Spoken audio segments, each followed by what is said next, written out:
بسم الله الرحمن الرحيم إن الحمد لله نحمده ونستعينه ونستغفره ونعوذ بالله من شرور أنفسنا ومن سيئات أعمالنا من يهده الله فلا مضل له ومن يضلل فلا هادي له وأشهد أن لا إله إلا الله وحده لا شريك له وأشهد أن محمدا عبده ورسوله صلى الله عليه وعلى آله وصحبه أجمعين. Восхваляем Всевышнего Аллаха Субханаху ва Тааля, который достоин всех наших похвал. К Нему обращаемся за помощью и у Него просим прощения за совершенные грехи, и к Нему прибегаем от зла наших душ и наших дурных поступков. Тот, кого Всевышний Аллах Субханаху ва Тааля наставил на истинный путь, то никто не ведет его в заблуждение, а тот, кого Аллах Субханаху ва Тааля ввел в заблуждение, то никто не сможет наставить его на истинный путь. И я свидетельствую, что нет божества достойного поклонения, кроме Всевышнего Аллаха Субханаху ва Тааля, который един, и нет у него товарищей. И свидетельствую, что Мухаммад, саллаллаху алейхи вассалям, его раб, его посланник. Амма ба'д. Ассаляму алейкум ва рахматуллахи ва баракатух.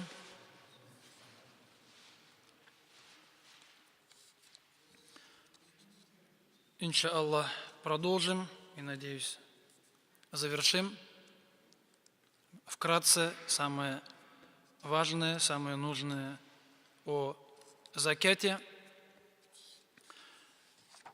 Мы остановились вчера на золоте, серебре и деньгах. И также говорили, что и ценные бумаги, как акции, также являются деньгами. В них деньги вложены, они имеют такую ценность, поэтому как акции, которые продаются и покупаются, и которые мусульманин может ими владеть, может покупать, продавать, при условии, что акции являются халяльные, дозволенные, то есть, чтобы не были предприятия, которые занимаются запрещенным и харамом, потому что, скажем, владеть акциями какого-либо банка для мусульман запрещено, или, скажем, владеть акциями какого-нибудь ликерного завода и подобным вещам, подобных предприятий, где харам, то есть все предприятие, все производство, все основано на хараме, такими акциями владеть запрещено. Если же предприятие занимается халяльным видом деятельности, незапрещенным, то есть в основе, потому что все-таки все равно, скажем, не может быть 100% халяль, многие предприятия, 5-10% может быть чего-то запрещенного в их деятельности, но если большая часть предприятия, то есть большая часть деятельности халяльная, то и акции также можно владеть, покупать, продавать, потому что акция это, скажем, доля в предприятии, доля в заводе, акционер это, скажем, хозяин части предприятия, части завода, он владеет чем-то, то есть смотря на сколько акций он имеет. Понятно, что часто для большинства людей, обычных людей, акции это что-то такое далекое, их не касающееся, то есть хотя во всем мире люди покупают акции, продают, на этом делают деньги. Просто у нас в России большая часть людей, молодые еще, до этого, может, не доросли, этого уровня немного. Пожилые люди уже обожглись, им акции дали, потом забрали или они сгорели. Поэтому у нас, большинство людей с акциями дела не имеет. Но в любом случае есть некоторые люди, которые приходят, спрашивают про них, как и что. Акции – это деньги, вложенные в них. Потому что акции, они стоят что-то, покупаются, продаются. И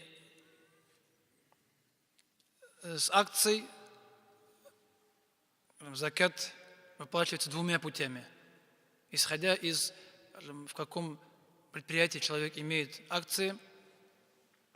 Потому что если человек владеет акциями какого-либо предприятия, которое что-то производит, какого-то завода, который занимается производством, то в этом случае, то есть производством продукции и сбытом ее, продажей, в этом случае сама акция закатом не облагается, потому что это как установка капитал. Это, как скажем, акция, это получается завод, так ведь? Это здание, это, скажем, техника, оборудование, скажем, а эти вещи, они в исламе закатом не облагаются. Вот говорит, что инструменты так вот не входят же, поэтому здесь то же самое же, скажем, здание завода, там все инструменты, все оборудование, там все, что с ним связано, они закатом не облагаются. Поэтому, если, скажем, акции Нижегородского нефтехима, к примеру, который выпускает продукцию, то, скажем, сама акция, скажем, ее стоимость в закат не входит. Если человек имеет дивиденды, эти дивиденды, скажем, будет много, они достигают нисаба, и их будут находиться человек в течение года, вот тогда, скажем, закат платить можно будет, только с дивидендов, если они имеются. Если же человек владеет акциями какого-либо, скажем, торгового предприятия, которое ничего не производит, а только, скажем, торгует, какой-то торговой компании, какого-то магазина там, и так далее, который покупают и перепродают, и тем самым зарабатывают деньги, то в этом случае, скажем, акция выплачивается как закат выплачивается как с самой акции, потому что, скажем, акция – товар, так ведь? Потому что акции – это в данном случае является товаром, которым компания торгует, и плюс еще с прибыли. То есть из дивидендов и сама акция. Стоимость акции считается, и еще, если прибыль была, считается еще и прибыль. Поэтому, то есть акции, которые появились сравнительно недавно в мире, и во времена посланника Аллаха, во времена, скажем, первых ученых их не было, они появились намного позднее, и ученые, скажем, вот вывели такие, то есть исходя из того, каким предприятием человек владеет, каким акциями он владеет, какое предприятие, то есть, скажем, производящее или, скажем, торгующее. Поэтому если производящее только прибыль, то есть сами деньги, если торговая компания, то, скажем, это уже будет как товар. Как раз следующая тема, скажем, акции, то есть закат то есть товаров, закат с торговли. И, скажем, как раз так плавно переходим к третьему виду имущества, с которого закат выплачивается. Потому что первое это было животные, домашние животные, пасущиеся. Второе – золото, серебро и все, что с ними связано, деньги, ценные бумаги, акции. И третий вид – это закат с товаров. Закат с товаров, закат с бизнесом. То есть ученые, исходя из аятов и хадисов, сказали, что закат с товаров выплачивается, если человек зарабатывает деньги бизнесом, покупая, скажем, что-то и продавая это, не важно, когда он купил, покупает он готовые товары или покупает, скажем, сырье, из которого что-то изготавливает, потом продает. В любом случае это является торговлей товаром, потому что человек это приобретает с целью, скажем, продать, и с целью, чтобы на этом себе заработать. И, скажем, торговля – это один из видов заработка. Как сказал Аллах Субхану ва Тааля в Коране: «Ва ахалля Аллаху аль-бай'a», Аллах Субхану ва Тааля дозволил торговлю, а торговля – это покупка в одном месте товара за определенную сумму и продажа этого же товара в другом месте за другую сумму. Другую сумму, там, исходя, конечно, из обстоятельств, но в основном человек покупает, чтобы продать, скажем, и чтобы, скажем, остаться еще с прибылью. Поэтому это есть торговля, халяльный, дозволенный вид торговли. И если человек чем-то торгует, то это его имущество, его товары, они закатом облагаются, поэтому здесь необходимо, чтобы у человека было намерение, то есть продавать эту вещь, потому что если человек покупает что-либо, и он уже покупая, у него есть намерение, что эту вещь он покупает не себе, не пользоваться, не хранить, а покупает, чтобы ее продать, у него только одно единственное намерение – продажа. То есть навар, прибыль, чтобы сделать деньги. В этом случае, эта вещь уже считается, как товаром. То есть товаром, который человек хочет продать, и, этот товар, с него закат выплачивается. Потому что, вот буквально вчера, то есть как раз брат позвонил, задавал вопрос, если человек покупает что-либо с намерением пользоваться сам, но у него есть в голове мысль, что если вдруг появится какой-то там выгодный покупатель, я продам ему, в этом случае эта вещь, товар не считается. Потому что, чтобы было чистое намерение только одно – продажа, и все. Человек, если у него уже в голове покупать, пользоваться сам, то есть машина, чтобы на ней ездить, так, покупать землю, чтобы строиться, машину, чтобы ездить, там, или там, квартиру, чтобы жить сам, там, или кто-то другой, там, и так далее. Любую вещь покупаешь, чтобы пользоваться ей, но даже это в глубине души есть мысль, что вдруг продам выгодно, в этом случае это не товар. Не товар, потому что уже здесь два намерения, так получается. Два намерения, скажем, оно уже, скажем, и тем более первое намерение, скажем, продажа, то есть первое намерение пользоваться этой вещью, поэтому с этих вещей закат не выплачивается, они товаром не являются. Поэтому человек должен покупать, платить деньги, чтобы взять, скажем, потом, скажем, и перепродать этот товар, поэтому это самое такое главное условие в этом случае. И также, скажем, если человек что-то приобрел, скажем, пользоваться, но, скажем, попользоваться, потом решил продать, скажем, в какой-то момент у него появилось намерение от этой вещи, скажем, избавиться, скажем, или, скажем, ему деньги понадобились, скажем, и он срочно что-то продает, знаешь, скажем, получается, эта вещь, скажем, он пользовался, была его собственностью, теперь, скажем, она уже, когда он не поменял, что эта вещь ему не нужна, он хочет ее продать, с этого момента этот, скажем, товар, эта вещь превращается в объект продажи, в товар, который, скажем, будет облагаться закатом, если, скажем, будут выполнены, скажем, следующие, последующие условия. Поэтому, скажем, даже среди ученых есть разногласия в том, если человек что-то получил, скажем, бесплатно, человек что-то подарили. Если что-то подарили, и человек решил продавать, скажем, является ли это товаром или не является товаром. Потому что одни ученые говорят то, что, скажем, если человек получил бесплатно, то есть, скажем, ему подарили, так, как если, скажем, получил в виде наследства, или, скажем, женщина, скажем, получила в виде махара от мужа какую-то вещь, и затем, скажем, этот человек решил продать эту вещь, некоторые ученые говорят, что это не товар, потому что человек, скажем, ничего не вкладывал, да, потому что получил бесплатно. Скажем, поэтому, скажем, даже он продаст, скажем, даже если продаст, эта вещь в товар не превратится, потому что он не вкладывался, то есть у него, скажем, он не приобретал, скажем, с целью эту вещь продавать, потому что, скажем, ему сама пришла, так ведь, он даже не желал эту вещь приобрести. Одни ученые говорят, что товаром не становится, некоторые говорят, что товаром становится. Скажем, все из-за того, что, скажем, как человек приобретал. Скажем, вкладывал деньги или, скажем, получил бесплатно. Просто так, не вкладываясь, не прилагая каких-либо условий. Поэтому то есть, намерение торговли обязательно, то есть покупка обычно с целью продавать, или, скажем, появление намерения продать определенную вещь. И, скажем, нужно, чтобы стоимость, цена этого товара достигала нисаба, то есть нисаба, получается, по деньгам, потому что, скажем, этот вещь, предмет, скажем, для нас, скажем, как бы, предмет, скажем, но мы смотрим не на его самого, смотрим на его стоимость. Он же товар, так, значит, он что-то стоит. У него есть своя стоимость, поэтому смотрим на него как на деньги, не как какой-то предмет. То есть это не машина, это не квартира, это деньги так для нас. Потому что когда мы купили, деньги вложили, значит мы как деньги получим за него. Поэтому это просто как посредник в том, чтобы получить побольше денег себе человек. И поэтому надо, чтобы сумма достигла нисаба, то есть цена этого товара. Достигла нисаба, скажем, опять-таки здесь, скажем, нисаб, скажем, по золоту или по серебру, скажем, может гулять.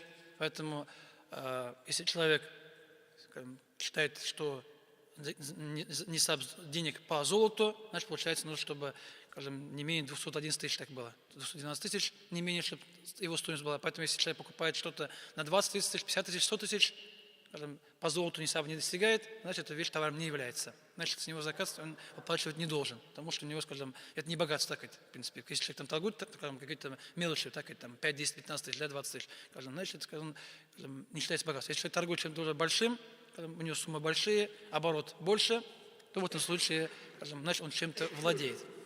Поэтому, если, скажем, мы вернемся к тому, что нисаб с денег по золоту, значит, получается, товар должен стоить как минимум там, 215 тысяч и выше. Вот тогда закатом облагается. Если стоит меньше, то закатом в этом случае этот товар не облагается, потому что не достиг определенной нужной суммы. И понятно, что нужно ждать год еще, потому что если человек, скажем, к примеру, человек открывает магазин себе, и человек купил квартиру, чтобы, скажем, ее продать, то есть вложил деньги, недвижимость, квартиру, скажем, и решил немного подождать, полгода, скажем, год, скажем, ну, сколько получится, когда там немного цены вырастут, ее продать, скажем, и на этом заработать, то получается, скажем, с момента покупки квартиры, то есть когда он купил ее, она стала товаром, скажем, ждем, то есть сразу закат не выплачивается, понятно, ждем год. Если через год, то есть через лунный год, если квартира еще осталась, еще не было продано за это время, то он за эту квартиру закат выплачивает. Если же, скажем, через полгода он продал эту квартиру, скажем, то в этом случае уже нет так. То есть уже как с квартиры, с товара закат не выплачивает, потому что год не прошел. Год не прошел, но, скажем, если у него на руках есть деньги, получается, там уже закат будет по деньгам. То есть не по товару, а по деньгам. Поэтому, в принципе, они, конечно, скажем, близки друг к другу. Так вот, потому что закат с денег и с товаров практически это одно и то же. Потому что, скажем, мы деньги, скажем, и товары, скажем, это деньги. Мы их просто суммируем сумму, и закат выплачивается общим со всей суммы. Если вот человек купил квартиру, скажем, машину и другие вещи, скажем, дорогие, получается, с целью продать. Если через год то есть не продал, значит, закат выплачивает. Если продал, то уже, скажем, с этой квартиры закат уже не будет. Там, потому что деньги там, если там уже есть человек деньги в обороте, там может, скажем, или деньги, там, или товар, или деньги будут считаться, одно из двух, в любом случае. Это большие вещи. Если же человек, скажем, владеет каким-нибудь магазином продуктовым, так, там же товар не хранится год, так ведь? Там же товар постоянно меняется.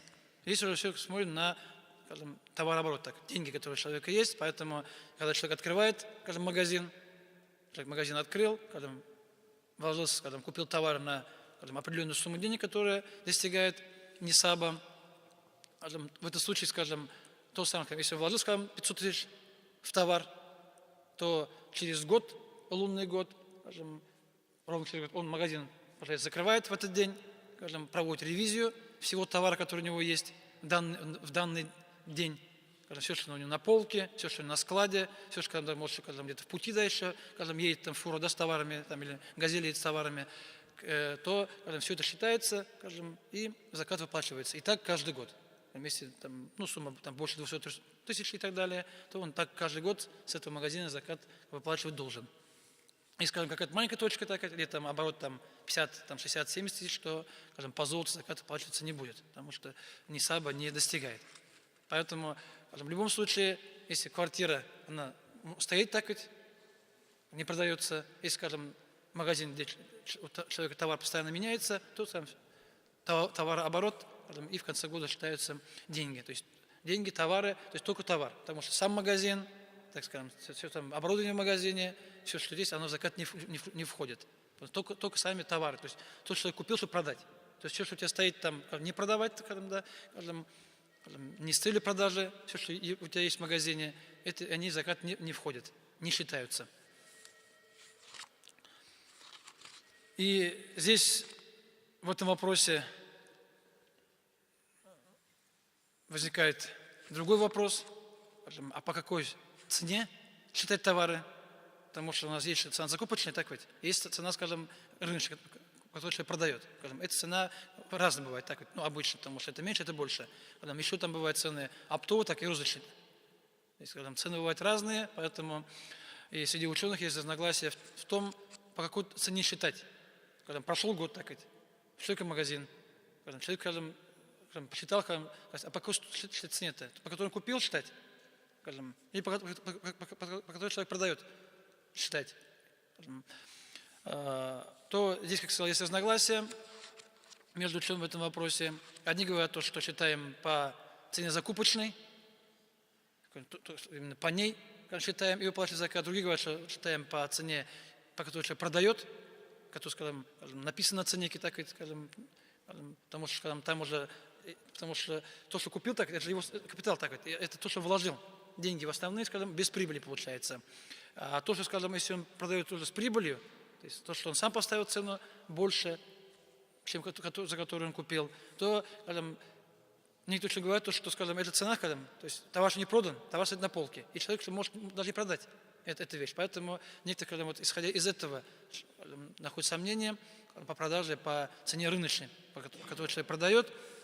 Но скажем, там, скажем, выходит, скажем, тот человек там добавил цены, скажем, там как раз входит и прибыль такой, потому что здесь капитал начальный, там еще и что человек вложил сам, а там уж когда уже идет и прибыль, то, что человек может получить, как не то, что человек получает, да, обычно за товары, поэтому Аллаху Та'аля алям,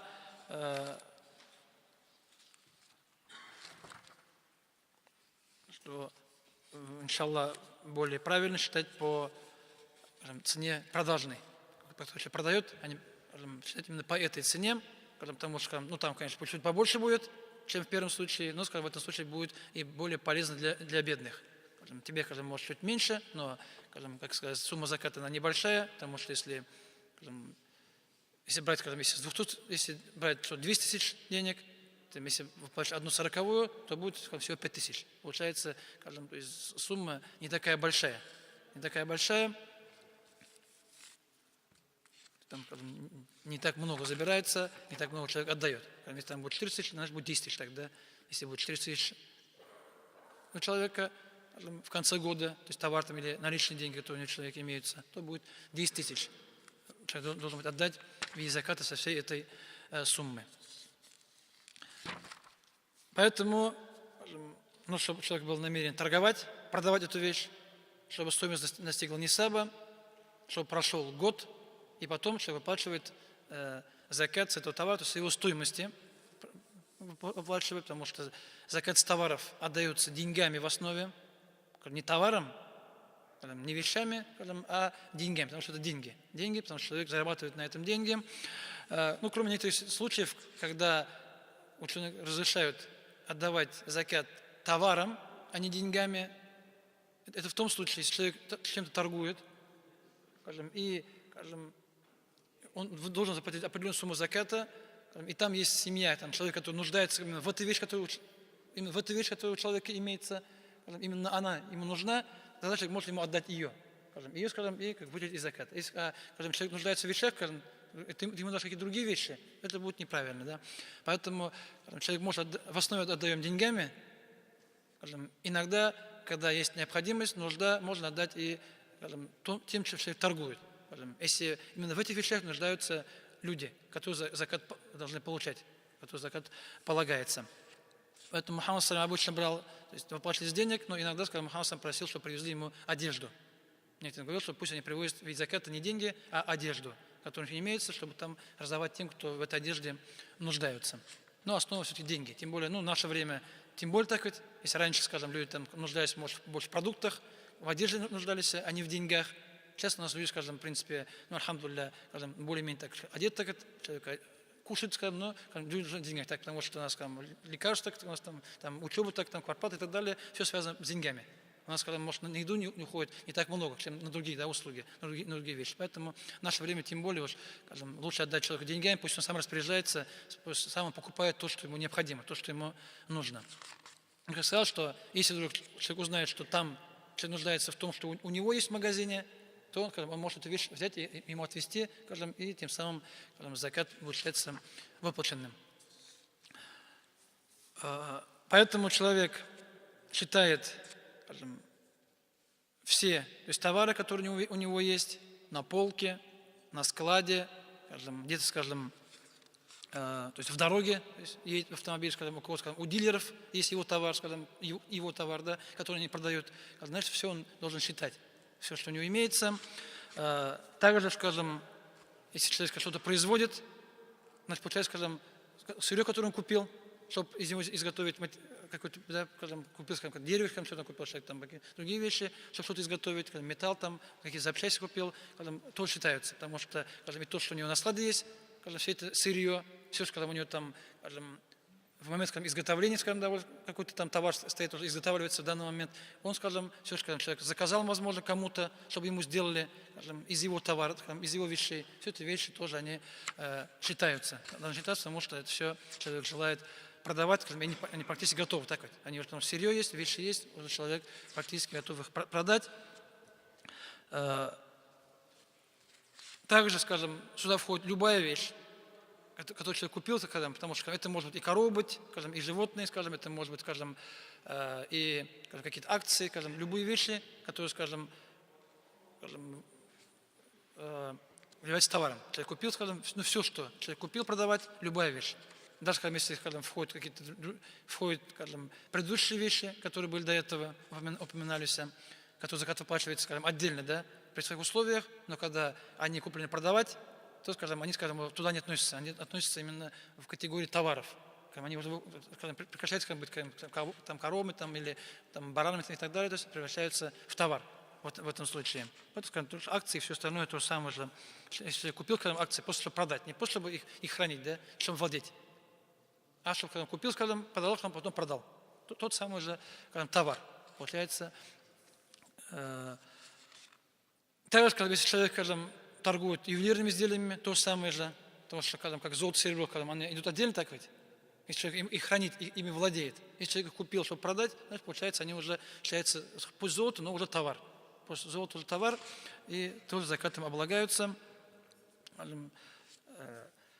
И не оцениваются, скажем, основной капитал, который у человека есть, скажем, ну, здесь имеется в виду, скажем, все здания, скажем, все, что человек владеет, скажем, все, что, скажем, не продается, да, все, скажем, есть у человека, и человек не торгует, скажем, все, скажем, фабрики, если человек есть там у человека магазины, станки, склады, скажем, автомобильские инструменты, офисы, все это закатом не облагается, потому что эти вещи не продаются.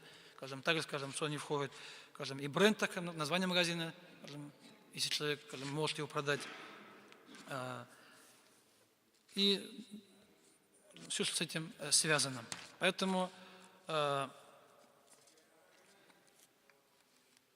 принципе, конечно, не так сложно, но когда, скажем, человек, скажем, в это окунется, то, скажем, это будет все не так просто, потому что все считать так, потому что нужна бухгалтерия, и когда одному человеку объяснили, скажем, про это, он сказал, что мне нужно держать еще одного бухгалтера, то есть бухгалтер по закету, да, чтобы, скажем, хотя, конечно, если у человека, скажем, бухгалтерия, скажем, нормально ведется, скажем, если там все, что пришло, что там, скажем, все, что поступает, все, что есть, скажем, там в компьютере там имеется, скажем, только в этом случае, в принципе, не так сложно, наверное, да, скажем, по этой бухгалтерии там узнать, что у человека есть, скажем, полностью, да, скажем, и потом узнать и стоимость, и чтобы выплатить закат.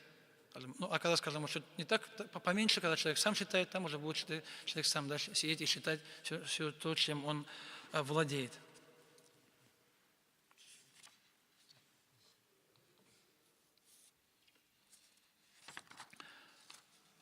Поэтому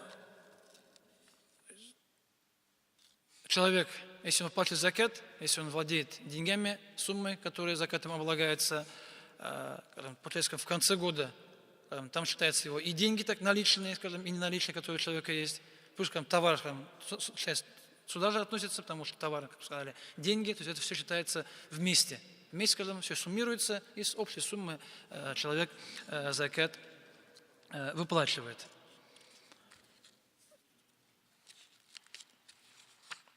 Это, скажем так, ну, вкратце. Вкратце, то, что касается заката с торговли, с товаров, с того, что человек продает. У нас с вами, скажем, остается последняя, четвертая группа вещей, которые закатом облагаются, то, что выходит из земли. То, что извлекается, получается из земли. Сюда входят, скажем, клады, но, скажем, клад здесь в понимании шариата имеется в виду, клад – это то, что закопал человек, который был не мусульманином. Потому что если эта вещь, когда закопал мусульманин, это кладом не считается, это считается находкой. Потому что если человек потерял какую-то вещь, так ведь, получается, человек потерял, ты нашел так, как когда, если мусульманин закопал какую-то вещь, да, получается, он как будто потерял, да, ее. Если ты нашел, получается, когда ты нашел то, что принадлежало мусульманину, это уже кладом быть не может. Потому что кладом может быть только то, что, скажем, где имеются признаки того, что эту вещь закопали, то есть не мусульмане. Не мусульмане, если, скажем, тогда, скажем, человек с этого закат выплачивает, скажем, и закат выплачивает сразу, год ждать не нужно, и сразу нашел, оценил, и человек отдает 1/5, 20%. Отдает весь закат, остальное оставляет себе, по шариату. То есть у нас немного закон другой, так ведь? У нас, скажем, 20% человек получает, скажем, все остальное отдает государство у нас. В исламе все себе, только 1/5 отдаешь нуждающимся. Государство из этого ничего не имеет. А если, скажем, эта вещь принадлежала мусульманину, и там это известно и видно, что это мусульманская, хотя, конечно, в России, когда у нас определить служба, потому что у нас, скажем, не знаешь, потому что деньги, скажем, одинаковые, так у всех, поэтому, скажем, тут закопал, не знаешь. Или ты там, хоть там мусульманин, хоть христианин закопал, все равно там деньги так российские, да, там, с крестами и так далее, да, если древние деньги, революционные. Поэтому, если, скажем, закопал мусульманин, это видно, известно, скажем, по каким-то другим признакам, это считается находкой, нужно искать хозяина. Скажем, это закат с него платить не можешь ни в коем случае, нужно, скажем, попытаться, скажем, хоть что делать, но хозяина ищи. Скажем, если найдешь, скажем, отдашь, скажем, нужно вернуть все полностью, целиком, отдать, скажем, его наследникам. Поэтому, когда в это, скажем, уже в закат не входит в этом случае, потому что, скажем, если человек что-либо находит на улице, так ведь, то, скажем, если, скажем, живут там только одни мусульмане, человек нашел мечеть, скажем, человек находит в мечети телефон. Понятно, что его оставил мусульманин так чаще всего, потому что, ну, скажем, не мусульмане у нас в мечеть, конечно, заходит, так, но, скажем, бывает, скажем, тоже может потерять, но в основном уже мусульмане в мечеть ходят. Поэтому, скажем, этот телефон, скажем, нужно искать хозяина, и, как сказано, скажем, как сказал посланник Аллаха, нужно искать в течение года, то есть, скажем, объявлять, то есть писать объявления, скажем, то есть там, людям говорить там, и так далее, скажем, искать, скажем, то есть всеми средствами, которые имеются, средства, которые возможны, искать хозяина, и, скажем, только через год человек этой вещью сможет пользоваться, но это не будет его собственностью в любом случае. После, скажем, он сможет с ней пользоваться этой вещью через год, и если когда-нибудь найдется хозяин, он должен ему вернуть. И саму вещь, скажем, или ее стоимость. Скажем, через 5 лет появился хозяин, каким-то образом. И, скажем, человек должен вернуть ему стоимость, или сама вещь, если осталась живая, или же ее стоимость. Потому что это скажем, потерянная вещь, скажем, собственность не переходит. Просто, когда на улице у нас сложнее, потому что у нас общество такое, скажем так, многорелигиозное, многонациональное, скажем, много религий, скажем, поэтому, скажем, у нас, скажем, в любом случае, если что-то находим на улице, лучше искать хозяина. Потому что что-то потерял, так ведь. Поэтому, если там есть признаки, скажем, что можно найти хозяина, скажем, значит, скажем, искать нужно. Но, скажем, если эта вещь мелкая, скажем, незначительная, и человек, скажем, эту вещь искать, в принципе, не будет, взял это твое. То есть нашел 100 рублей, скажем, поднял, засунул в карман, все, это твоя собственность. Не нужно искать хозяин там, да, кто потерял. Потому что там, если скажешь, что потерял, там будет очередь стоять, так, да, вот с тебя, скажем, да, за 100 рублями, только там за... Поэтому, если человек находит, понятно, если это 100 рублей, там 50 рублей, там 100 рублей, там, да, если человек находит там 500 рублей, там 1000 рублей, опять-таки, скажем, то есть, скажем, если там не написано, да, там телефон не написано, что я потерял, да, нет таких документов рядом, да, значит, получается опять-таки проблема, потому что, скажем, найти, скажем, хозяина практически невозможно. Практически невозможно, и человек не знает, кто потерял. Потому что ученые обычно говорят, скажем, если человек что-то нашел, он, в принципе, скажем, может как садака дать, так ведь. Но у нас, скажем, если это мусульманин, а если не мусульманин, садака же не даст от его имени. Скажем, пользы не будет все равно. Это не будет от садака. Поэтому, скажем, в принципе, скажем, в этой ситуации, когда нашел 1000 рублей, скажем, человек, скажем, просто нашел, скажем, посмотрел, скажем, никто не ищет. Так, потому что бывает, человек потерял, скажем, и ходит, ищет, да, свои деньги. Может, он обронил. Может, он там где-то выронил. Если человек, скажем, нашел деньги, поставил, посмотрел, никого нету, скажем, теперь, скажем, он может считаться хозяином деньгами, скажем, что хочет, что делать. Если человек, скажем, может, положил в карман себе, пошел дальше. Если человек, скажем, не хочет, значит, скажем, какому другому отдаст, скажем, после, скажем, то есть не хочет, чтобы ему, скажем, чтобы они деньги были у него полностью. Ну, скажем, может, кому другому человеку отдать, скажем, не просто отдать, не то, что садака, да, скажем, просто человек отдать, скажем, пусть кто-то другой пользуется, кто, может, больше не нуждается, чем этот сам человек. Если, скажем, там есть документы, там есть фамилия, имя там и так далее, то в этом случае эти вещи человек обязан вернуть. Обязан вернуть, скажем, даже, скажем, без вознаграждения. Потому что у нас принцип вознаграждения, да, за вознаграждение. Возвращать, скажем, весь человек должен вернуть, скажем, то есть, скажем, там не должен звонить, там я ваши деньги нашел, я нашел ваш паспорт, так, да, документ, там, да, скажем, давай плати деньги, там, я вам верну. Потому что если человек, скажем, потерял, так, то он в них нуждается. Если человек просто относит, отдает и все ему. Если человек что даст ему, да, возьмешь. Не даст, скажем, там не возьмешь, да, скажем. Поэтому не стоит человеку ставить условия, что я верну только при условии, что там вы даете мне заплатить до 1000-2000 рублей там, за находку. То есть нужно человеку сделать благое, хорошее и вернуть его вещь, которую он потерял, которой он нуждается. Потому что если человек потерял документ, так ведь, и человек не нашел, нужно восстанавливать, так ведь. Если нужно восстанавливать, это тоже стоит денег, да, в наше время. Когда человек, скажем, все равно, скажем, потратит, с одной стороны. Но когда человек же нуждается в этих вещах, каждодневно, может, ему там срочно нужны вещи, ты еще тянешь, скажем, деньги с него просишь, выпрашиваешь. Поэтому вопрос, скажем, кладов такой, скажем, ну, редко встречаемая вещь в нашем обществе. На этом ограничимся. Также то есть, то, что выходит из земли полезные ископаемые, мы об этом уже говорили немножко. У нас в нашем обществе в России другие законы. Найденный полезный ископаемый человек все равно считается государственными, не личными. И человек, скажем, не сможет им пользоваться, значит, когда вопрос исчерпан. Там, где-то в исламском государстве, скажем, может, возможно, это было бы. Скажем, у нас же, скажем, это не, скажем, в книгах это есть, в фихе, скажем, на практике, скажем, эта вещь в настоящее время она не применяется. И также то, что выходит из земли, это урожай. Урожай, то, что обычно людей больше интересует. И Аллах Субхану ва Тааля и в аятах Корана говорит, что выплачиваете, скажем, должное в день сбора урожая, поэтому, скажем, закат с урожая выплачивается сразу, там год ждать не нужно, как человек собрал урожай, там, летом, скажем, или осенью, скажем, там, у кого как, да, там, человек урожай собрал, значит, с этого урожая человек должен закат выплатить сразу, то есть после его сбора. И в этом вопросе заката с урожая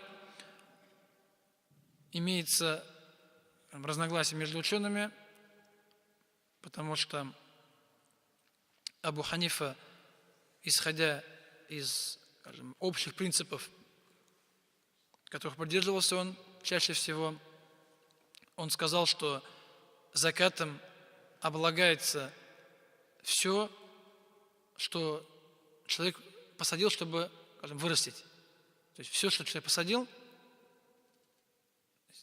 все до единого, все закатом облагается. Если у человека есть, скажем, у вас есть ваш огород, так как 6 соток, все, что человек туда там посадил, все, что человек там ухаживает, там, скажем, как в виде урожая, значит, всего, что там есть, человек должен оплачивать закат. То есть, по мнению Абу Ханифы, и независимо от количества. Он ни сам не поставил. У него все, что есть в огороде, посадить человеком, который человек ест, так получается, так, который человек ест, скажем, использует для еды, независимо от количества. Все, сколько выросло, со всего заката отдается. По мнению Абу Ханифы, скажем, со всех вещей. И не важно, скажем, урожай, хранится он долго, не хранится долго. То есть в Абу Ханифе все общее. То есть все, что есть, скажем, все ягоды, все там фрукты, все там, вся зелень, там все, что есть, все полностью. Со всего, неважно, там тонна, 2 тонны, скажем, или там получил ведерко, там, скажем, или 5 штук получил, закат должен выплачивать со всего, что человек собрал полностью. В этом вопросе, когда получается, Абу Ханифа немного выходит сложно, да, потому что нужно все, потому что человек должен считать все. Там петрушка, укроп, огурцы, помидоры, там, редиска, там, есть там все, там, чеснок, лук, все полностью, то есть, скажем, там, смородина, там, да, там, Виктория, там, это, да, яблоки, груши, все полностью, без исключений. Даже, скажем, если человек посадил, скажем, посадил траву, тогда, скажем, то есть, как корм, да, скажем, тоже закат заплачивается. Когда посадил человек клевер, да, или костер, да, траву, скажем, чтобы потом, скажем, косить траву, да, кормить, закат заплачивается. Если человек посадил даже дрова, то есть, посадил дерево на дрова, посадил человек на своем участке, тоже закат выплачивается. Потому что человек посадил сам так, да, чтобы потом, скажем, из них получить дрова. Если что-то выходит, само вырастает, тогда закат не выплачивается. Если человек посадил сам, даже дерево посадил, даже посадил траву, скажем, кормовую, да, для животных, закат с них тоже должен выплачивать, по мнению Абу Ханифы. В то же время ученики Абу Ханифы, Абу Юсуф и Мухаммад, в этом вопросе были не согласны со своим учителем, и у них было свое мнение, это является нормальным, то, что ученики, скажем, они не следовали слепо своему учителю, и тем более, как говорится, что Абу Ханиф, скажем, он считал их самых за ученых, то есть он с ними сам советовался, они там, сообща вместе вынесли решение, скажем, он, скажем, если даже при жизни его был, не обижался, что ученики, скажем, какое-то другое мнение приняли, скажем, тем больше, когда ученики его пережили, скажем, они уже потом получили, скажем, еще больше узнали каких-то знаний после Абу Ханифы, скажем, и какие-то мнения они, скажем, изменили, это является нормальным. То есть его ученики Абу Юсуф и Мухаммад сказали, что закат выплачивается только с того, что хранится долго, то есть, скажем, почти год. То есть только то, что выросло из земли, и хранится долго, то есть, скажем, практически в течение года, скажем, то есть, скажем, в своем первоначальном виде, скажем, то есть, скажем, не консервируем, не какие-то виды, а в своем первоначальном виде, все закат выплачивается. Если, скажем, этих вещей, скажем, полгода, год не хранится, значит, закат не выплачивается. Получается, закат выплачивается чего, скажем, зерновые, так ведь в основном. В основном выходят зерновые. Да, то есть картошка у нас, в принципе, конечно, год и хранится так вот. Здесь, скажем, год хранится. А даже картошка, в принципе, там туда подходит с натяжкой. Сейчас, иншаллах. Поэтому сказать, что, скажем, только то, что хранится долго, скажем, почти год, скажем, не прилагать каких-то больших там усилий. Поэтому в основном есть зерновые так, да, то есть есть все крупы, да, зерновые, эти вещи не хранятся так долго, да, они портятся. Скажем, опять, когда если брать петрушку, там, укроп, там, скажем, да, смородину, скажем, эти вещи, они долго не хранятся, так ведь, скажем, в своем, так, скажем, в сыром виде. Понятно, что можно заморозить, можно сделать компот, так ведь, но это уже не считается. Поэтому, скажем, картошка, там, свекла, морковь, лук, который хранится, скажем, то есть, может до полугода хранятся, да, скажем, то есть они может, конечно, висеть, но с натяжкой, да, с большой, скажем, потому что они не могут храниться год, потому что что будет с картошкой через год? Также они сказали, что есть нисаб, то есть должен какой-то определенный уровень урожая, то есть нисаб, пока, скажем, если будет какой-то сколько там центнеров килограмм, да, закат выплачивается, будет меньше, закат не выплачивается. Закат, он связан, как в хадисах, как сказал посланник Аллаха, нет заката с того, чего будет меньше 5, то есть аусук, то есть такая мера была у арабов уасак, то есть такая большая корзина уасак, которая в один уасак входило 60 саав. Есть саав, который даем для садака фитр, так в Рамазане. Один саав, туда входило 60 саав в один. Опять, получается, когда здесь должно быть 300 саав. То есть это все, скажем, пока не будет 300 саав, а, скажем, саав. Тоже есть отличие между учеными, разногласия в его, скажем, объеме, его весе. Там, скажем, начиная от 2 килограмм, и кончая 3 килограмма с лишним. Получается, скажем, если брать саав мединский, то он примерно 2 килограмма, там, сколько-то грамм. Там 2 килограмма, где-то около 2 килограмма 100 грамм примерно. Получается, скажем, если брать, скажем, 300, скажем, саав, то есть на 2, так получается где-то 600 килограмм, да? То есть 600 килограмм там с лишним выходит, да? Это по сааву мединскому. Но у ханафитов саар, они считают не мединский саар, принимают чаще всего, а саар иракский. Он был чуть побольше. Побольше, скажем, примерно где-то 3 килограмма, там, 500 грамм примерно. То есть по нему выходит то, что, скажем, там выходит почти ценит, почти выходит тонна такой, да. То есть где-то выходит 900 килограмм там, и выше. Скажем, получается, если брать по ханафи, человек должен получить урожай как минимум тонна почти. То есть почти тонна должна быть. Если меньше тонны, значит закат не выплачивается. Больше тонны и дальше, когда значит закат выплачивается. То есть тут там есть поля, так, да, то там получается получает большой урожай тоннами. Значит человек, он выплачивает. Если человек там сажает где-то там свои там 2-3 ведра, так, там, картошки, да, получается, скажем, закат с ним выплачиваться не будет. Вот в этом разница между Абу Ханифой и его учениками. Абу Ханиф все общее, то есть нет нисаба, не должно долго храниться, все, что есть, с него закат выплачивается. Учеников есть нисаб, должно долго храниться, и только тогда закат выплачивается. Поэтому у нас, скажем, в настоящее время, конечно, чаще всего приводится мнение Абу Ханифа, что со всего, но на практике у нас, скажем, закат выплачивается чаще всего только картошка, так, морковь, свекла, там, лук, да, и все. Все другие вещи у нас закат не выплачивается. Поэтому у нас что-то такое общее между мнением Абу Ханифа и учениками, что-то такое среднее. Скажем, то, что, скажем, хранится более-менее так долго, скажем, с него закат выплачивается, нисаб так не определяется, так, по нисабу не смотрят. Поэтому сколько есть, всего дают. И такая ситуация бывает, что потом звонит хазрат, когда вот, скажем, в семье посадил картошку, когда получилось, скажем, урожай, там, семья там, из 5 человек, там папа, мама, 3 ребенка, получили урожай, скажем, 5 мешков картошки. Скажем, отдавать нужно, скажем, 1/10. То есть урожая выплачивается, скажем, 1/10, то есть 10% нужно отдать всего урожая, получается, полученного. И, скажем, по Абу Ханифе все, что есть, по ученикам, скажем, все, что достиг нисаба, выплачиваем 1/10 часть всего этого. Получается, скажем, семья из 5 человек. Получил, скажем, 5 мешков картошки. Скажем, отдал, скажем так, сколько-то там, полмешка, да, получается, так ведь. Отдает полмешка, 10%, скажем, потом, скажем, у них картошка остается, ее им не хватит. И этой картошки им не хватит до конца зимы, они будут покупать потом, да, в конце зимы. Поэтому выходит, скажем, что делать, да? Скажем, сейчас закат отдашь, потом забудешь покупать.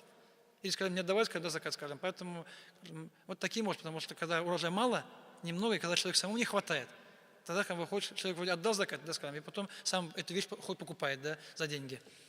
А когда, скажем, если урожая человек много, так вот, человек тонн, 2 тонны, да, получается, человек там гектар посеял картошки, и получил много картошки, там урожая, знаешь, когда он отдал там, сколько мешков, да, у него уже останется, у самого много останется, скажем, и он нуждаться не будет. Поэтому, скажем, такие вещи возможны в наше время. То есть выплачивается, как сказать, 1/10, но это при условии, здесь, скажем, здесь смотрим на полив. Смотрится на полив, кто поливал. То есть, скажем, Аллах Субхану ва Тааля или человек.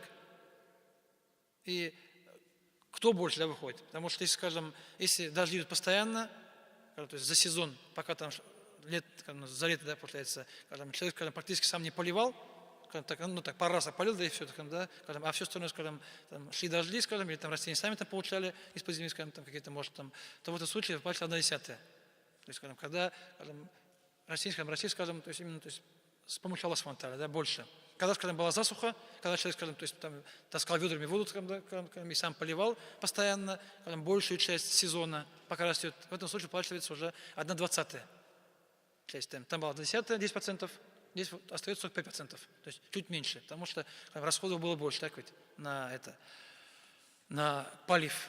Поэтому или 1/10, или 1/20, или 10%, или 5%. Одно из двух, смотря именно из того, скажем, больше поливалось дождями, и, скажем, человек сам поливал, скажем, используя какие-то приспособления. Там, руками, скажем, есть, там, раньше там, возили воду так, там, какие-то там делали приспособления, чтобы воду там, доставать из реки, там, всякие мельницы и так далее, чтобы все был полив, там, каналы рыли какие-то.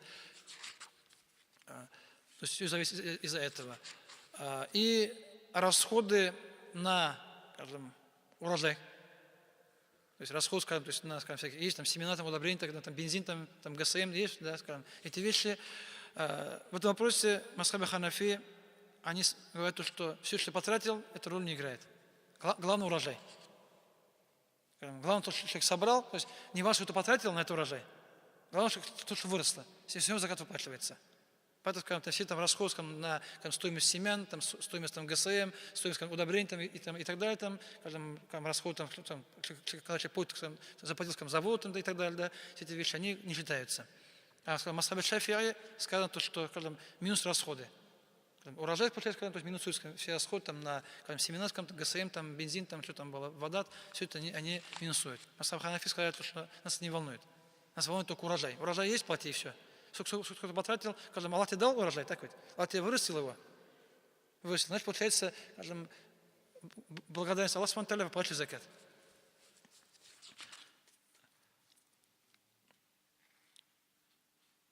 К закату с урожая относится еще закат с меда. Закат с меда, потому что, скажем, ну, вопрос тоже спорный между масхабами, между учеными. И если нет закат, выплачивать, не выплачивать закат с медом, то есть в ханафитском масхабе закат, сказать, что выплачивается, исходя из того, что скажем, пчелы собирают мед с растений, так вот, с цветов, скажем, получается, скажем, что связано так с землей, да? Связано с тем, что выходит из земли, и закат выплачиваться должен. У Абу Ханифы, как и там же, скажем, со всего меда, то есть сколько получил, то есть не важно, сколько ты получил, закат выплачивай. У учеников есть нисаб. Нужно, чтобы было определенное, скажем, количество меда. Абу Ханифа проще, со всего меда, который человек там получил, человек выплачивает 1/10. Тоже платит 1/10 часть всего меда. Учеников тут тоже 1/10, но уже есть нисаб. Есть нисаб, но их нисаб, скажем, немного, скажем, по их меркам, там всякие там бурдюки, там, и другие там меры измерения, которые в наше время не используются. Но как примерно выходит, скажем, если брать, скажем, 10 бурдюков по тем временам, где-то 80-100 килограмм получается, да, примерно в том районе. То есть если там 80 килограмм и больше, иншаллах, закатом облагается. Если меньше, то закатом не облагается. Я сказал, что это вопрос меда, он вообще, скажем, в книгах по фиху, скажем, это такой вопрос, скажем, постоянно спорный. все там очень спорят, хадис есть, нет хадис, скажем, нужно, не нужно, там, потому что в Масхабе Ханафи закат платить нужно, в Масхабе Шафии, скажем, закат платить с меда не нужно, скажем, и то же самое же у других ученых. То есть каждый использует свои доводы, исходя из них сказали, что нужно или не нужно. Таким образом, мы вкратце все то, с чего закат платится, перечислили. То есть первое было животные, верблюды, коровы, бараны, плюс там лошади были, вопрос спорный был, у них были свои условия. Второе было золото, серебро, сами по себе, и тоже равно золото, серебро в наше время, деньги, значит, закат с денег и так далее. Третий был, то есть закат с товаров, с бизнеса, когда человек покупает что-либо, чтобы его продать и сделать на этом деньги, все это считается. И вот четвертое, все, что выходит из земли, там клады и урожай, который человек получает на своем участке. Вот с этих вещей закат выплачивается. Все, что сюда не входит, можно сказать, что закат с них не выплачивается. Все, что не входило в этот список, эти вещи ни закатом не облагаются. Хотя, конечно, в настоящее время современные некоторые ученые, пытаются некоторые вещи, ввести, то, что там не было в списке. Некоторые вещи пытаются ввести сюда в список, например, некоторые ученые говорят, то, что, предлагают платить закат с коллекцией.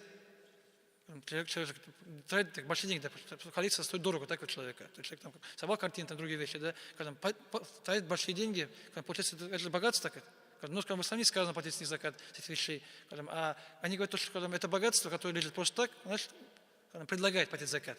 Некоторые предлагают платить закат, с очень дорогих автомобилей. Тоже богатство, так, потому что человек купил какой-то автомобиль, да, там сколько-то миллионов долларов, да, который, получается, на нем есть, так, выходит, закат не платит. Если человек купил, его использует, когда постоянно не передвигается, в принципе, когда смотреть, закат не выплачивается, не должен. Они говорят то, что нет, потому что если человек купил машину, дешевую, так это ездит, да, понятно. Это же дорогая машина, которую человек там, может, специально деньги вложил, да, поэтому это предлагают некоторые ученые такие варианты современные, не все ученые с ним согласны. То есть это, всегда будет тот, кто, будет, смотреть, что сравнивать, и находить какие-то вещи, которых нет, да, в классических трудах по фиху, по закату. Такие вещи невозможны в наше время. Ну и остается, последняя глава в закате, кому закат отдавать. Так, если человек узнал, что он закат должен выплачивать, если он стал закатоплательщиком, теперь нужно узнать тех, кто является закатополучателями. То есть, кому давать так? Кому отдавать? Вопрос, всегда его задают. Только начинаешь проходить тему заката, первый вопрос, кому отдавать? Он еще не узнал, должен, не должен давать он, еще не знает сам. Он спрашивает о том, что, кому отдавать его закат? Хотя эта тема всегда идет в книгах по закату самый последний, в конце. Сначала узнаем, с чего, сколько и когда. И если человек узнал все это, и оказалось, что у него есть что-то, что он должен отдать кому-то, как в виде заката, тогда мы уже даем список ему тех, кому он должен передать. Аллах Субхану ва Тааля в Коране перечислил нам всех тех, кому закат передается, то есть всех закатополучателей. Это приводится в суре Тауба, суре Покаяния, в 9 суре Корана, аят номер 60. То есть 9 сура, 60 аят. Там перечислены 8 категорий людей. Аллах Субхану перечисляет 8 категорий людей, которым закат полагается, должны получать. И Всевышний Аллах Субхану сказал: «Иннама садакату», поистине, здесь используется слово садака, но имеется в виду закат, потому что в конце это будет сказано фарида, то есть фарс. То есть садака здесь сказано, но это садака не добровольная, обязательная, потому что в конце это будет слово фаридатан, то есть как обязательный, да, как фарс от Всевышнего Аллаха Субхану ва Тааля, поэтому слово садака сказано, но имеется в виду обязательная садака, то есть закат. Иннама садакату лиль фукараи, первая категория, то есть фукара, факир. Факир нуждающийся, то есть бедный, нуждающийся человек, фукара. Второе, валь масакин. Масакин, то есть, мискин, но в арабском языке мискин означает, тоже нуждающийся. То есть и факир нуждающийся, и мискин нуждающийся. То есть выходит, то есть то, что, здесь перечислены две категории нуждающихся, то есть небогатых людей, и поэтому обычно говорят, бедные и нищие. То есть одни бедные, другие нищие. Получается, скажем, один, скажем, бедный, скажем, значит, у них что-то есть, а другие, скажем, нищие, значит, они, скажем, у них еще меньше, чем у тех людей, чем у бедных. Скажем. И получается, скажем, это обе категории, они оба нуждаются, они оба, скажем, не богатые. То есть, скажем, эти оба, скажем, категории сами закат не выплачивают, у них нет ничего, чтобы платить закат. Получается, здесь, скажем, такая, как правило, если человек нет ничего, чтобы платить закат, значит, он бедный. Значит, скажем, он может закат получать. А то у нас приходит, хазрат, у нас нет бедных, говорит, у нас все деньги получают. У всех зарплат, пенсии и так далее, пособия, у нас нет бедных, нам некуда деньги платить за закат, скажем, а там, скажем, люди живут так, бедно, так, люди там существуют, скажем, да, скажем, там выживают, да, часто, да, там, в долгах и так далее, и еще человек говорит, что у нас нет нуждающихся. У нас нуждающихся, скажем, много, просто человек не умеет видеть. Потому что думают, что у него есть, он получает зарплату, да, скажем, человек получает пенсию, думает, что человек богатый, да, скажем, а как человек живет на эту пенсию, да, как человек живет на эту зарплату, человек не знает. А там, если там человек женатый есть там дети и так далее, да, там, это получается, скажем, доход маленький такой.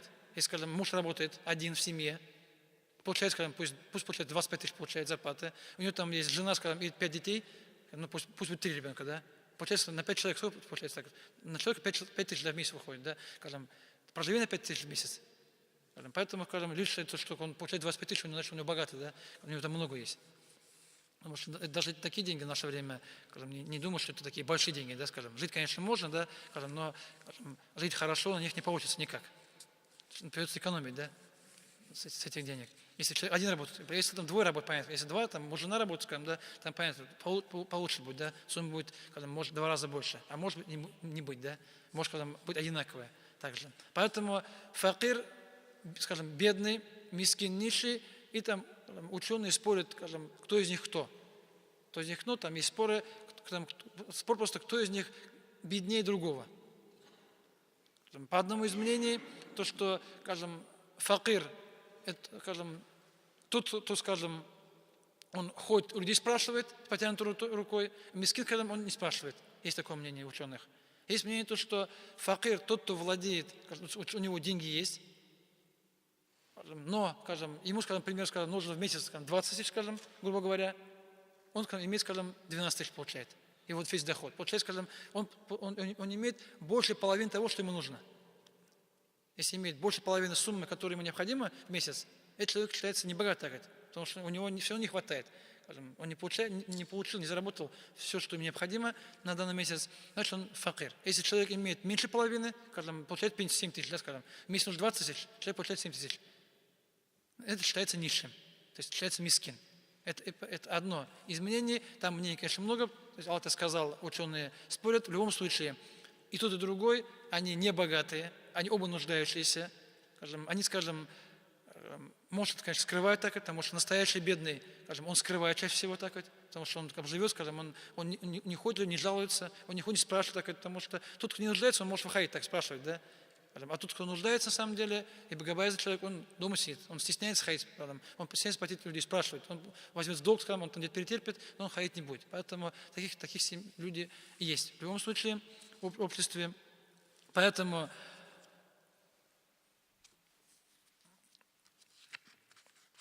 эти люди, скажем, факир и мискин, по поводу того, скажем, кто-то может сказать, что у человека есть квартира, так, у человека есть машина, человек получает 20 тысяч, он живет в квартире, да, ездит на машине. И получается, как будто богат, так, потому что у нас, если квартира есть, в наше время, да, в наши годы, человек сказал, что богатый, да, человек квартиру купил, да, получается, как будто чем-то владеет. Хотя, конечно, у нас квартиру покупать, да, больше половины ипотека, да, и так далее, там, люди не покупают за наличные, люди покупают, скажем, в кредит живут. Это точно не богатство, это же кабала, получается, людям. То есть мало кто покупает квартиры так, за наличные, да, полностью сразу всю сумму выплачивает. И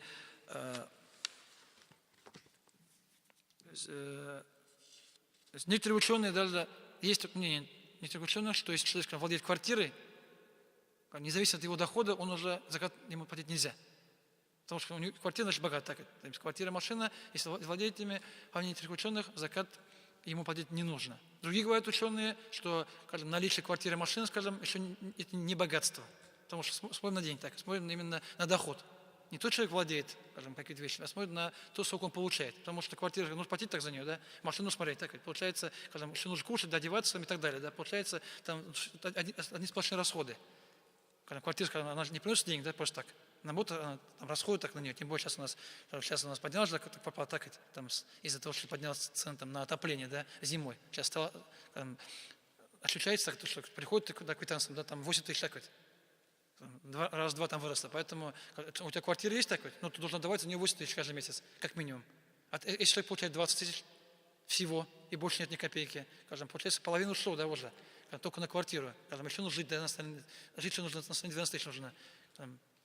Поэтому, то есть более правильное мнение, что наличие квартиры и машин, скажем, не указано на богатство человека.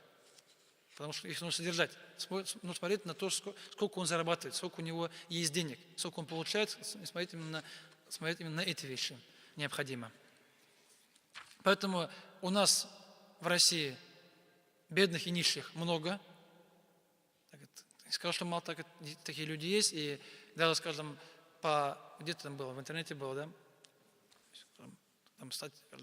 Там, по России, так сказать, то есть по доходам там было то, что тот, кто имеет доходы в России менее 9 тысяч, считается нищим. То есть там до 18 тысяч считается бедным. Там кто имеет доходы 18 тысяч, то есть до 18 тысяч получается, он считается бедным.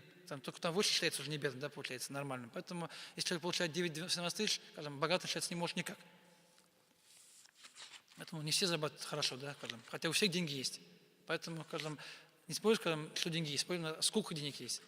И хватает человеку именно на жизнь. Это были первая, вторая категория. Фукара и масакин, скажем, бедные, скажем, и нищие. То есть оба нуждающиеся, просто их нужно видеть, скажем, уметь видеть этих людей. Третья категория «Валя-амилина алейха» сборщики заката. Если есть люди, которые, скажем, занимаются, и которых там правительство, скажем, то есть посылает, чтобы закат собирали. Если, скажем, человек, скажем, в каком-то фонде работает, фонд заката, да, скажем, он закат собирает, его распределяет и раздает, этот человек, скажем, может получать, скажем, из средств заката, себе как зарплату получать. В виде зарплаты он получает себе именно, то есть из того, что он сам собрал. Человек закат собирает, скажем, из того собрал, скажем, ему выплачивают определенную сумму как зарплата. То есть он имеет на это право, потому что работает, потому что он, скажем, посвящает свое время только на это и все. У него нет другого источника дохода. Он получается, он ради Аллаха там их собирает, раздает, когда жить на что нужно, поэтому он, ему плачем именно из имущества заката. Четвертая категория «Валь-муаллафати кулубухум».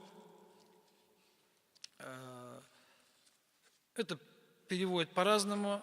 «Валь-муаллафати кулубухум». Те, чьи сердца привлечены к исламу, для привлечения расположения людских сердец к исламу, то есть, получается, для давата, да? Для давата, то есть, скажем, для привлечения людей к исламу. То есть для привлечения людей к исламу сюда входит того, кто ислам принял недавно, то есть человек только пришел в ислам, еще там не окреп, налоги не стал, скажем, мы ему даем подъемный, так сказать. Даем сумму денег, чтобы человек не потерялся, потому что человек приходит в ислам, да, у него какой-то бизнес был, у него там у тебя харам, так вот. Человек вроде в ислам пришел, еще не окреп, здесь получается, начинает пути закрываться перед ним. Еще не знает, что делать, поэтому человек может туда вернуться. В этом случае лучше ему помочь. Так. Человек пришел, какие-то у него там появились трудности, мы это узнаем, из фонда заката, из заката ему дается определенная сумма, чтобы человек, пока время жил, пока привык. Да? Поэтому то есть привлечение людей, здесь именно человека укрепить в исламе. Так Мухаммад часто делал, раздавал, даже когда после завоевания Мекки, он мекканцам, мединцам ничего не дал, ансарам практически, а мекканцам давал много. Даже мединцы, немного обиделись на него, потому что как будто, подумают, что он своим родственникам, да, своим соплеменникам, мекканцам дает больше, как будто он желает к ним вернуться, да, и покинуть Медину. Мухаммад сказал, что они, говорят, вот только ислам приняли, да, то есть новообращенные мусульмане.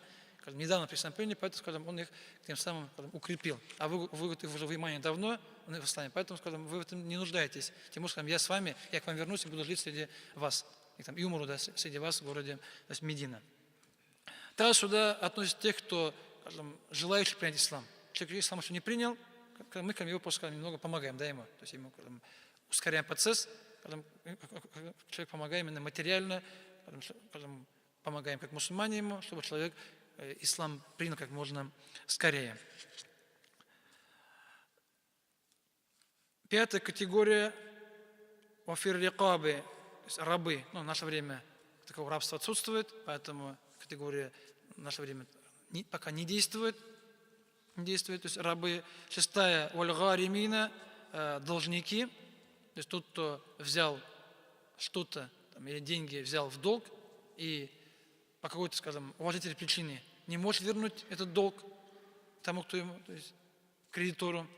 В этом случае, скажем, ему помогают вернуть, скажем, долг. То есть, получается, им приходит, скажем, ну, понятно, там все проверяется, скажем, человек зачем брал, скажем, эти деньги, скажем, для чего брал, скажем, то есть, и почему не отдает, скажем, может или не может, там все проверяется. Не просто, когда человек пришел мне, я должен человеку деньги, дайте, пожалуйста, да, на, отдавай, да, скажем, потому что так, если так делать, у нас, скажем, очередь будет большая, да, тем более у нас в стране, скажем, желающих так, получить деньги просто так.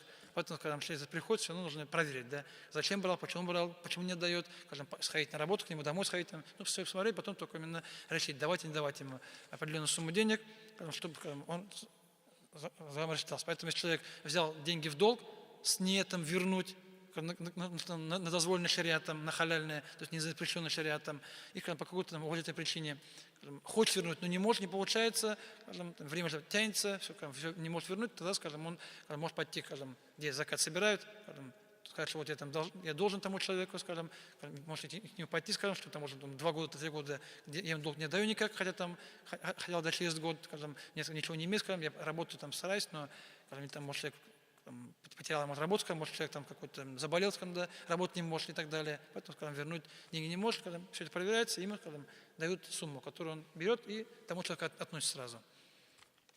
И от долга избавляется. То есть помощь должникам тоже является одним из категорий, да, то есть тех, кому закат выплачивается. И седьмое, вафи сабилилляхи, на пути Аллаха. Здесь также есть некоторые разногласия между учеными, что имеется в виду под словом фисабилилля. То есть это, скажем, и по мнению Абу Юсуфа, скажем, тем, кто, скажем, на пути Аллаха сражается, скажем, стоит на границе, защищает исламское государство, скажем, для них только, то есть, скажем, получается, бедным солдатам, который нуждается в еде, там, в одежде и так далее. По мнению Мухаммада, тому, кто, скажем, поехал в хадж, у него деньги кончились. Это, конечно, похоже, скажем, с другим пунктом. То есть человек на пути Аллаха поехал в хадж, скажем, и там у него деньги или кончились, или там украли, или потерял, и остался без денег. То есть ему помочь, чтобы человек там совершил хадж до конца. И третье мнение, более широкое, это, скажем, надават, то есть на распространение ислама. То есть фисабилля, получается, когда на пути Аллаха, когда на пути поддержки, помощи религии Аллаха. То есть на даават, когда получается, но здесь, когда, конечно, нужно помнить то, что закат, когда нужно отдать человеку в руки, чтобы человек его взял, скажем, и пользовался, скажем, для себя, для чего-то, да, потому что нельзя, скажем, давать закат, скажем, строить мечеть. Потому что мечеть общество, так, нужно, чтобы человеку было личное пользование какое-то, скажем, а не общественное пользование. Поэтому надавать, ну, какой-то студент, какой-то, может, там, имам там, да, нуждается, может, кто-то там, какой-то там человек, может, книгу хочет издать, да, скажем, да, не находит средства на издание книги и так далее. То есть, получается, на помощь именно религии ислама, на помощь мусульманам, которые эту религию распространяют, которые, скажем, занимаются этим, скажем, и может не иметь другого дохода, скажем. Поэтому, скажем, он, скажем, отличается нуждающим, бедным, скажем, ему помочь. Потому что и так может бедный, тогда человек, может даже не бедный, но ему нужно помочь, чтобы, если он может, ислам распространять, если он может помочь давату очень сильно. И последняя, 8-я категория, вабни сабиль, путникам. То есть мусафир, путнику, человек куда-то поехал, кончились деньги, потерял или украли, не может вернуться обратно домой, ему, дают, сумму, которую ему хватит, чтобы доехать до дома. То есть, ему дают не билет, то есть ему там на еду, дают сумму, и он добирается до дома. Это, раньше, в принципе, было сильно актуально в наше время, в принципе, если человек, имеет у себя телефон, так ведь, если человек имеет паспорт, да, он может позвонить там, домой, и сказать, жена, там, пришли мне деньги, так ведь. Потом заходишь в банк, тогда там деньги мигом, да, когда деньги ушли, так ведь, через полчаса деньги получил там, у вас в любом месте. Поэтому в наше время, в принципе, если человек, раньше так писали в книгах, человек, уехал в сафар, там, у него деньги кончились, что случилось, не может вернуться, даже если он богатый человек, даже если у него там дома деньги есть, ему все равно даем деньги, пусть он доезжает до дома. А сейчас у нас есть карточки, всякие там деньги переводят и так далее, поэтому в наше время, человек, сначала должен искать способ, чтобы там свои деньги, да, получить каким-то способом. Если, конечно, нет телефона, нет паспорта, тогда уж понятно, тогда будет намного сложнее, тогда, опять-таки, у нас еще нужно найти, да, где закат выплачивает. Поэтому человек будет искать другие способы, чтобы добраться, скажем, до дома, скажем, если там это уж в исламском государстве. Потому что, в принципе, в мечеть приходят люди, которые, скажем, часто приходят люди, но, к сожалению, не всегда эти люди бывают, скажем, честные. Потому что кто-то приходит в мечеть, скажем, чтобы себе просто деньги чтобы получить. Потому что он знает, что мусульмане так щедрые, так мусульмане добрые, мусульмане помогают людям, поэтому, скажем, эти люди приходят именно с такой целью, когда там с ним посидишь там час-два, там поговоришь с ним, да, он там просто, скажем, запутается в своих ответах, скажем, понять, что человек именно, ему только деньги, деньги, деньги и все. Скажем, да, на хлеб нет, на там молоко нет, мне только деньги нужны. Получается, скажем, бывают люди, которые на самом деле нечестные, да, скажем, хочет там получить именно легкие деньги. Хотя, даже, может, прикидываясь, именно показывает, что он является мусафирным путником, кто не может доехать. Вот 7 категорий людей, которые назначил Всевышний Аллах Субхану ва Тааля, и закат пальцы только именно этим 8 категориям людей. Ну, сейчас осталось только 7, так нет рабов, получается, осталось 7 в наше время, только этим 7 категориям людей. И тот, кто хочет закатывать пальцы, иншаллах, найти тех, кому их отдать, в принципе, это, скажем, возможно. И, иншаллах, и даже вот, скажем, цель этих уроков была такая, что, скажем, у нас там потихоньку там организовывается такая, скажем, как служба, да, такой отдел, да, который будет заниматься закатом. Иншаллах, в ближайшее время, иншаллах, скажем, об этом будет объявлено, скажем, чтобы человек, скажем, уже, скажем, тот, кто, скажем, закат, скажем, чтобы приносили туда, да, получается, чтобы потом уже, то есть человек сам не искал, кому отдать, но оставишь, пока, потому что в исламе так, если, скажем, есть те, кто закат собирают, получается, ты относишь им закат. Если таких людей нет, получается, когда ты сам ищешь, да, кому отдать закат. У нас также, как закат есть у человека, он ходит, ищет, да, кому отдать, да, кому же его закат передать. Потому что, когда он сам просто не знает кому, когда он там не знает этих категорий людей. Если, когда он думает, что все богатые, поэтому, вот вы знаете кого-то, да, более бедного, потому что я, говорит, не знаю никого бедных из людей. Поэтому люди часто такое приносят в мечеть. Получается, когда мы получаем, иншаллах, скоро будет такой именно такой отдел, да, который будет заниматься закатом. И закат нельзя платить, во-первых, близким родственникам, это имеется в виду папа, мама, дедушка, бабушка и выше, и сын, дочь, внук, внучки и так далее. То есть получается именно, то есть, отцы и дети, получается, то есть для ребенка, то есть для человека, его родители и его дети. Этим людям закат платить нельзя, потому что родители должны помогать детям, дети должны помогать родителям. Здесь, когда может такое взаимопомощь должна осуществляться, если родители, скажем, они, скажем, у них есть деньги, а дети нуждаются, значит, родители должны помогать, обязаны, то есть как фарс. Если, скажем, дети нуждаются, у детей есть деньги, значит, дети должны помогать родителям, это фарс, обязанность. Поэтому здесь закат не выплачивается. То есть, и, скажем, другие родственники, братья, сестры и так далее, скажем, закат платить можно. Если, скажем, твои родной брат и сестра нуждающиеся, никто им не помогает вообще, скажем, у тебя есть закат, и, конечно, лучше отдать им, потому что закат лучше отдавать именно родственникам, потому что награда будет вдвойне. То есть, за закат и за поддержку родственных отношений. Помощь родственнику. Награда будет двойная в этом случае. А отцу, матери, детям закат отдавать и внукам нельзя. Потому что приходит там бабушка, говорит, мне закат есть, можно дать своему внуку? Нельзя. Потому что внук, ты и так должен помогать ей. Если родитель не может, значит ты помогаешь, да? То есть здесь взаимопомощь детей и родителей. Это обязанность по шариату. Закат нельзя отдавать собственной жене, потому что муж и так должен ее обеспечивать по шариату, ему так фарс ее обеспечивать, получается, скажем, и без этого, человек, получается, скажем, не может закатом избавиться от обеспечения, закат должен пойти кому-то другому. Если разногласие, муж не может дать жена закат своему мужу. Как сказать, то, что жена не зависит так материально, по шариату. Поэтому, в принципе, скажем, по одному из мнений, она закат может дать мужу. По другому мнению есть то, что, скажем, не может, потому что, как будто, скажем, она отдала мужу, муж ей отдал, так получается. Она дает мужу закат, потом муж ей купил за хлеб, да, на те самые деньги. Скажем, то есть именно логически. А тот, кто разрешает, там, исходя из одного из хадисов. Закат нельзя давать богатому, понятно, скажем, то есть человек, если он богатый, он не нуждается, ему закат выплачивать нельзя. Закат не выплачивается ни мусульманам, дается только мусульманам, должен быть закат, поклонение, выплачивается только именно мусульманам, ну, кроме одного случая, да, когда человек хочет принять ислам, пока что не мусульманин, когда все, завтра мусульманин станет. Тогда еще можно. В других случаях, когда не мусульманин, но закат выплачивать запрещено, нельзя. И есть категория такая была, скажем, есть это, скажем, посланник Аллаха сам лично, ему нельзя было закат получать. То есть закат было запрещено получать, только подарки. То есть садака, закат он не брал. Он и все его ближайшие родственники. Им нельзя было получать закат и садака. Мухаммад саллаллаху только подарки брал, а садака и закат не брал. То есть ему было запрещено, там были другие виды источники дохода у него. Вот те, кому давать закат можно, и те, кому нельзя, да, чтобы, скажем, эта вещь тоже необходимая, чтобы человек не ошибся, чтобы человек не отдал закат, скажем, не тому вдруг.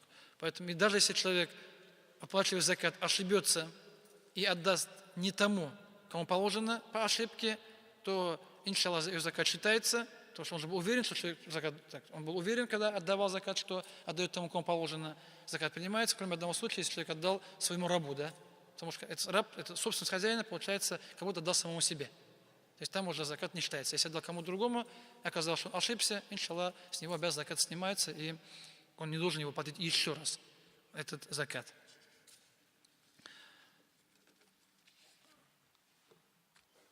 Таким образом, альхамдулиллах,